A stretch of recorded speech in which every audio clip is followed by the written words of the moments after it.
Bradford Bulls are back in action. After a turbulent 2012, the club was brought back from the brink of extinction thanks to the takeover by Bradfordian businessman Omar, and now they must start again. It's a community club. I want the youngsters of Bradford becoming superstars of the future, becoming part of the club, becoming managing directors as well as somewhere down the line. I want them to be sort of running this club and playing on the field and become superstars of the club. New head coach Francis Cummins played second in command to coach of the Potter last season, albeit unpaid.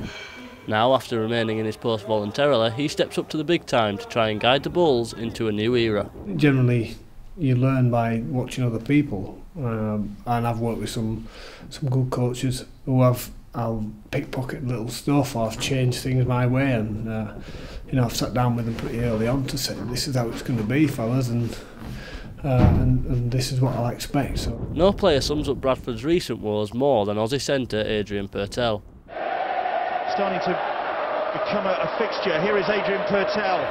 After an intense battle in 40-degree heat during the Magic weekend game against rivals Leeds Rhinos, Purtell suffered a post-game cardiac arrest. Now, like the Bulls, he's back on the road to recovery. Yeah, I feel pretty good at the moment. It's still sort of taking everything a bit easy compared to all the other boys and that, but I'm back training most days and just generally feel pretty healthy, which is a good thing. 3 new faces made an appearance at pre-season training, including 2-time grand finalist Jamie Foster, as well as Matty Blythe and Ben Evans.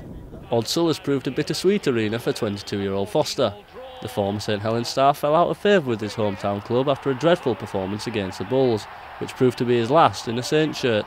A loan move to Hull seemed to do the trick, as on his return to Odsal he proved his class, bagging 22 points in a 70-6 drubbing of the Bulls.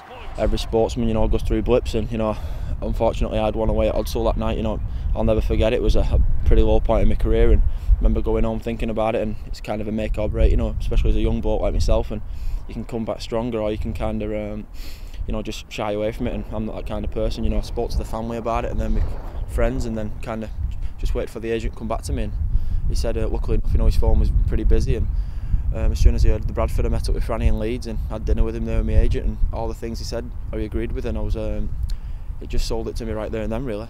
Now, with Provident Insurance supplying the most lucrative sponsorship deal in Super League history, the 6-time grand finalist will be looking to scale the same heights of old.